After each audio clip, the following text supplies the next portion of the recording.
Assalamualaikum mga sister, magandang araw sa ating lahat. Ayan, mega shoutout pala kay Sis Nena at mega shoutout din kang Sis Sheila na sa Paris. Mega shoutout kay Sis Carol na nasa Singapore at mega shoutout sa aking kaibigan na sa Pilipinas at lalong-lalo na kayang Ate Johara. Ayan po, kami po ay lalabas kasi bibili po kami ng mga tela na kakailangan ng aking mga customer para po ito sa Eid.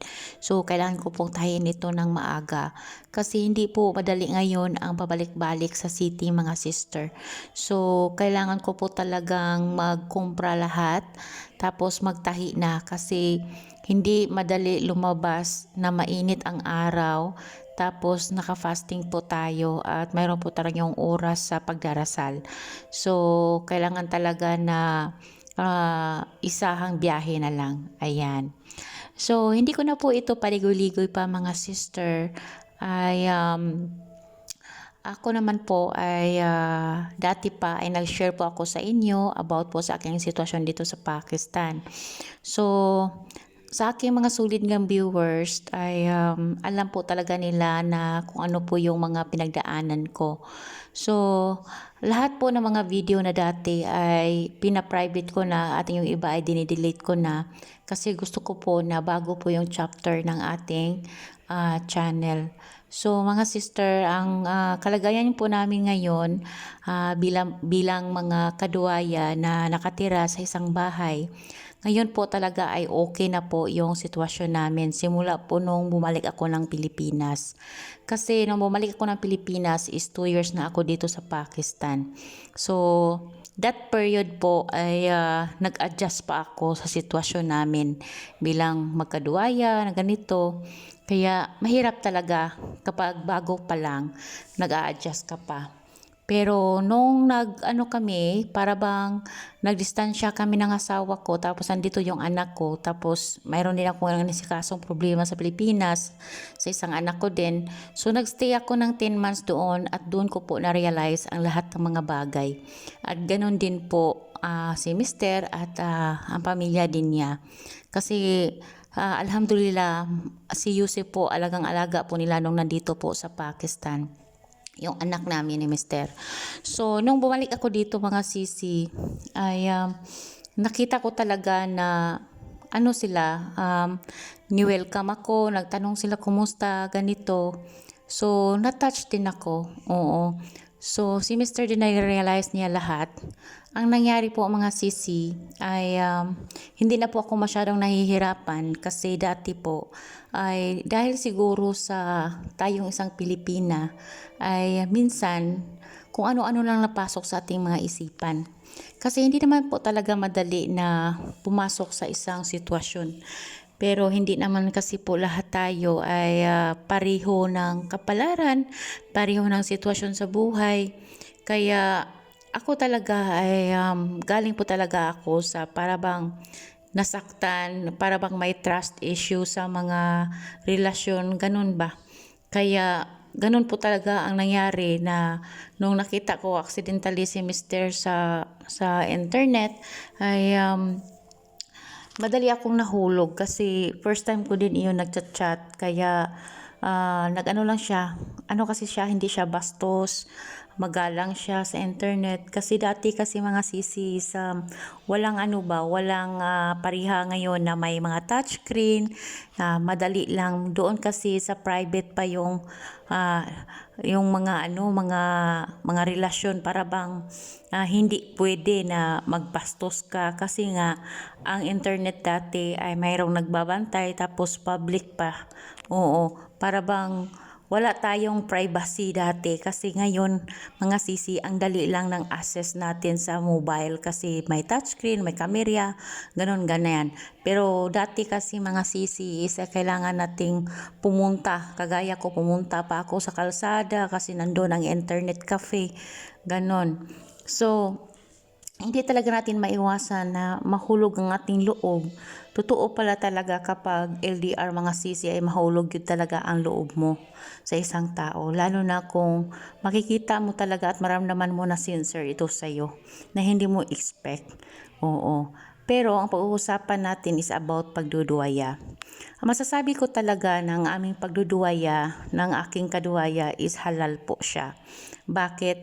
Kasi before kami nagpakasal, yung asawa niya ay nagpakilala at yung mga anak din niya na gusto talaga nila na mag-asawa ulit itong na mister namin.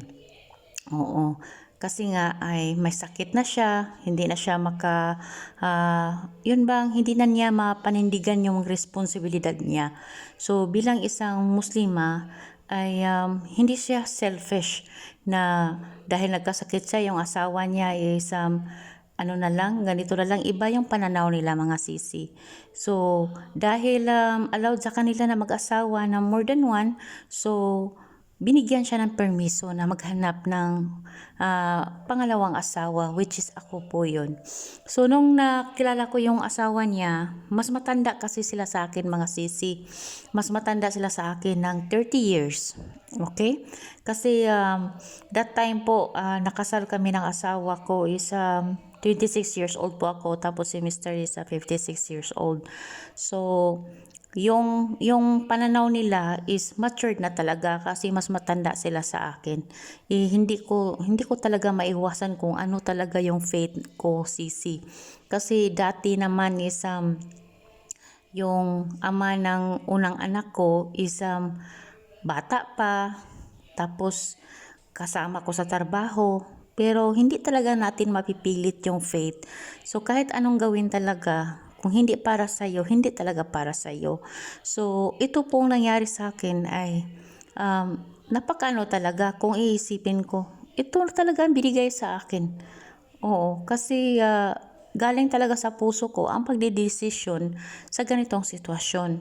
Pero nung pumunta na ako dito sa Pakistan ay may anak na kami ni Mister. Oo, si Yusuf that time is 7 years old. Okay, 7 years old si Yusuf that time. At first time ko dito. Kaya hindi naman na first time naming nag-meet ng aking kaduwaya kasi nung buntis ako ni Yusef ng unang buwan ay nandun naman sila nagbakasyon ng 3 buwan sa Abu Dhabi nung nandun pa kami sa Abu Dhabi. At swerte lang talaga ako kasi yung pamilya nila is marespeto, lalo na yung mga anak niya. Ang problema lang nung una kong tumuntong dito sa Pakistan is dahil yung sa language gap.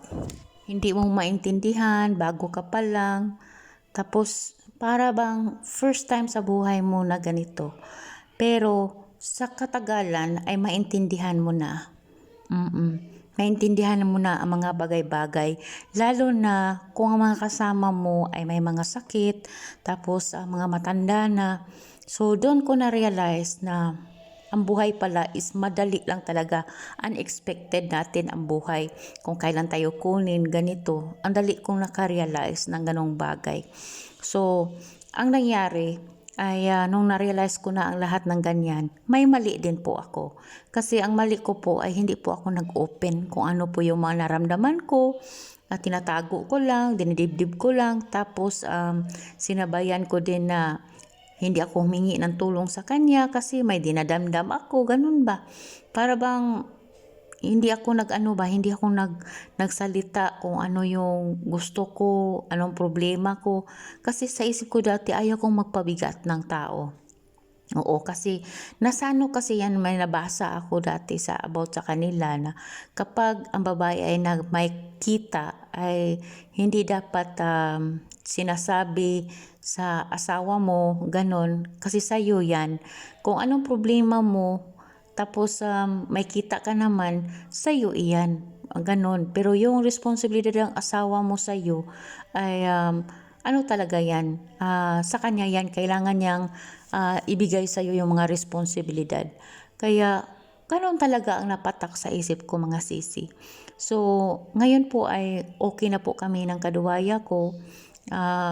Wala naman yan siyang problema talaga. Oo, kasi may nag-alaga sa kanya. Tapos dito po sa taas kami, tapos sa baba sila. Kami tatlo dito, anak ko, asawa ko at ako. Tapos may tatlong kwarto dito sa taas. Ang isang kwarto ay doon ako nagtatahi. Ang isang kwarto ay pag may mga bisita. Tapos ang isang kwarto kaming tatlo. Yung asawa ko araw-araw ay bababa talaga siya kasi i-check niya kung inalagaan ba siya ng maayos, ganon. Hindi ko na po yan pinagkakaila. Hindi ko na yan, ang sama naman na tao natin na ano mo pa yan, isi-selfish mo pa ang ganyang bagay. So para sa akin is normal na po iyan. Natanggap niya nga ako pa kaya. Kaya ang relasyon po talaga namin ay halal kasi with permission, tapos tanggap na namin lahat ang isa't isa basta magrespeto lang talaga. Hindi yan sila mag-i-involve sa lahat mga bagay talaga. Kaya hindi na lang natin na palakihin or isipan ng masama.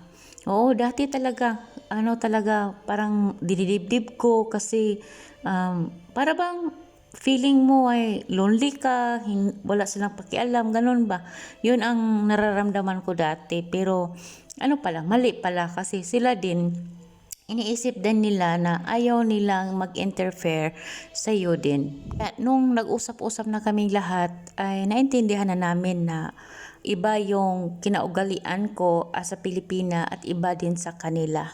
So, nagpasalamat rin po ako kasi napunta ako sa pamilya na mabuti talaga.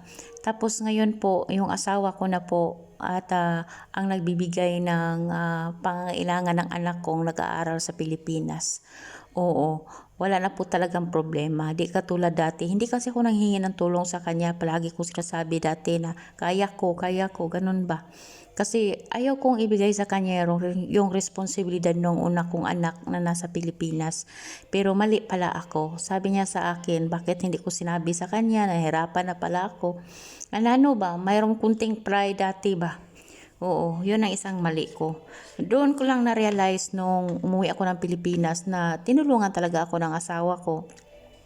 Kaya sabi niya sa akin, ano daw nagbago, bakit daw ako hindi nagsabi sa mga problema. Kaya yun talaga ang problema ko dati. Yung allowance sa anak ko, dapat talaga ganun, lalo na nag-aaral siya sa college. Kaya sila na po talaga ang nagpadala every month, ganun po. Oo, tapos para yung sa tahi ko is i-rolling ko na lang siya. Oo, sa tahi. Pag may emergency doon, bago pa po ako dumating dito, kasi mula ko pa lang, kaya rolling pa po yung mga ano ko sa tahi. Kaya nagpapasalamat talaga ako na dumaan tayo sa mga pagsubok din. Kaya ma-realize natin ang lahat-lahat na bagay. Kasi pag dito kasi sa Pakistan, iba kasi kung kapag ganito, pag magduwaya, dapat talaga is alam talaga lahat ng buong pamilya na ikaw ang pangalawang asawa, ganun ba? Kasi kung itatago ka talaga ay parang may mali. Oo, may mali. Kaya nung tinanggap nila ako at legal lahat ang pag-aasawa namin, ay nasabi ko talaga na hindi rin madali na ginagawa yun ng asawa ko. Nadalhin nila kami dito sa Pakistan, makilala kami ng buong pamilya niya at pamilya din ng unang asawa niya. Tapos namumuhay kaming magkasama dito sa bahay. Ngayon po ay ang iniisip lang namin po talaga ay magtutulungan dahil po mayroon po silang mga sakit, mga sisi. Wala naman lang problema about sa mga gamot-gamot na ganyan kasi financially wala naman lang problema. Kaya napasalamat din po kami para sa anak ko, ganun ba?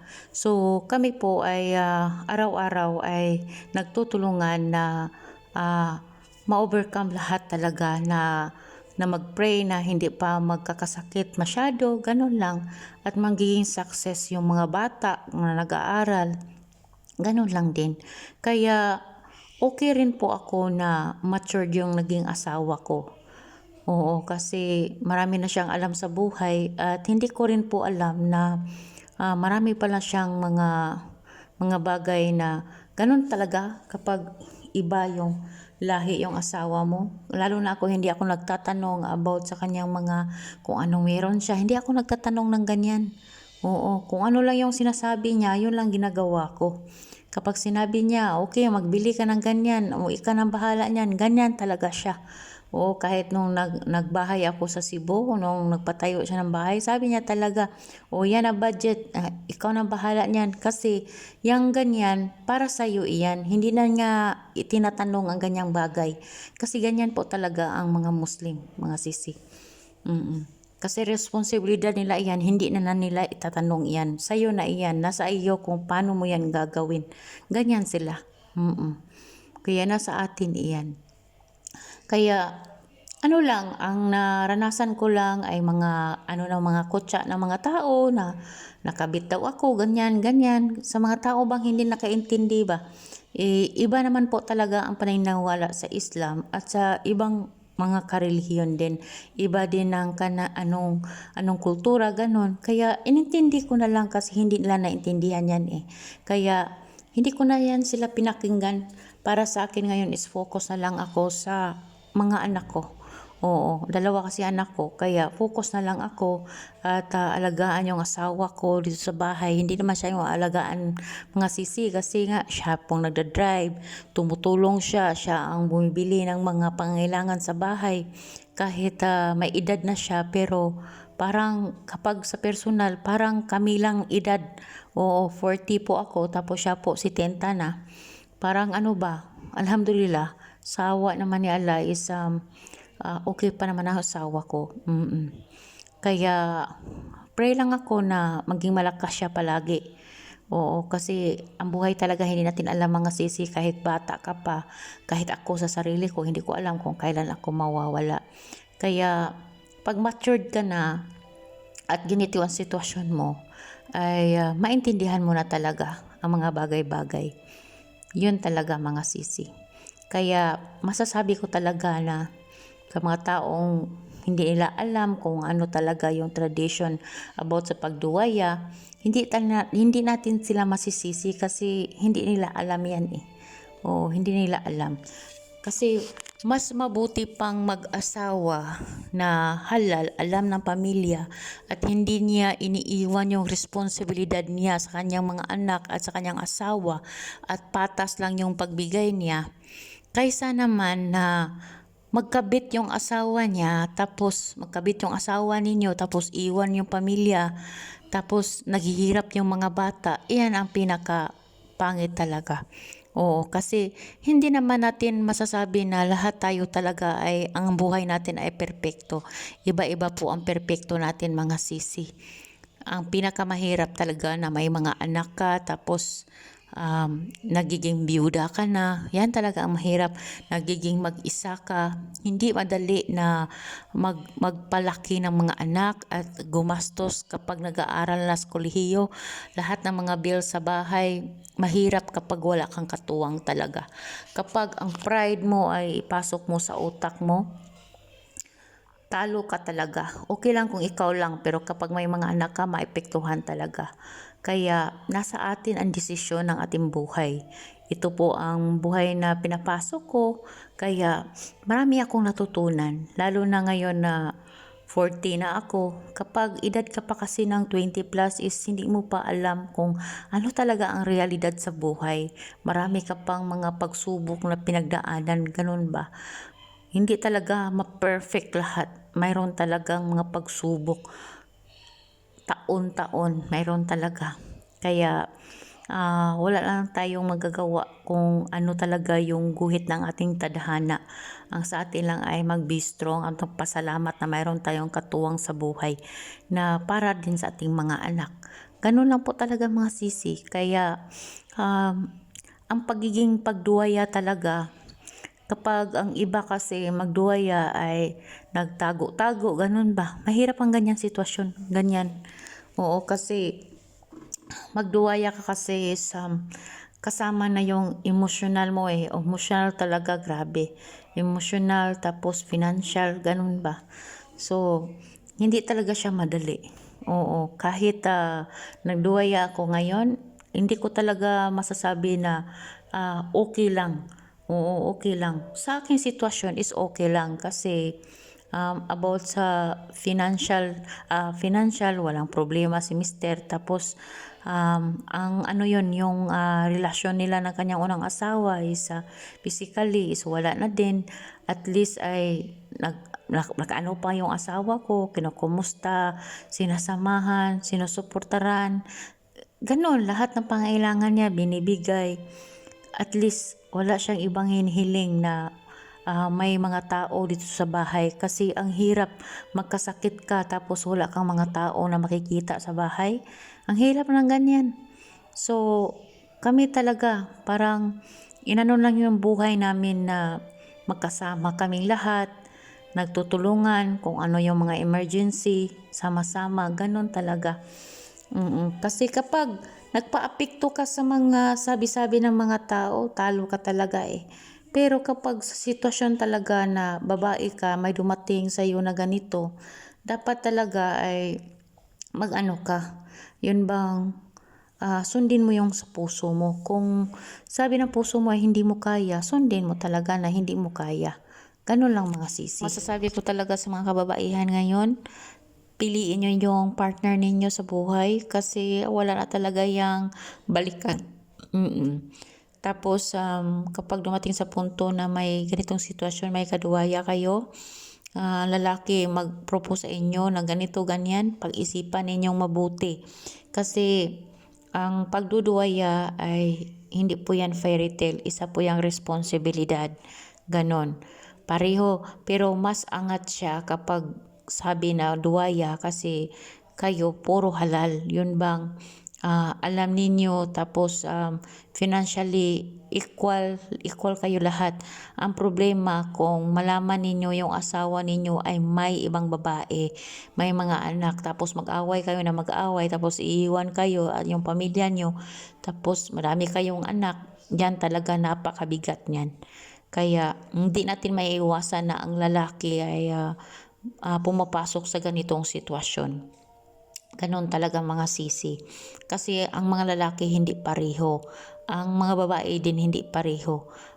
Tapos kahit tayo ang pumimili ng ating faith, ay hindi rin natin alam kung anong ibigay sa atin ng Diyos or ni Allah, kung ano talaga ang para sa atin. Ito lang po ang aalahanin ninyo. Ang isang bagay na hindi para sa atin ay hindi talaga yan magtatagal. Kapag ang isang bagay ay para sa iyo, kahit ilang beses pa kayo mag-away, ilang beses pa kayong sinubok ng panahon, ay nandyan pa rin kayo. Kaya alhamdulillah, mag 15 years na po kaming kasal ni Mister. Oo, kaya kami talaga wala nang iniisip kundi yung pag-aaral na lang ng anak naming lalaki at makatapos din yung anak kong babae. Yun lang po talaga at mag-pray lang na malakas pa yung pangangatawan kasi iba na yung panahon ngayon mga sisi na ilayo sa mga sakit. Ganun lang po talaga mga sisi. Kaya maraming salamat at sana ay may kunti kayong nakuha sa aking sinishare sa inyo. Maraming salamat. Allah Hafiz.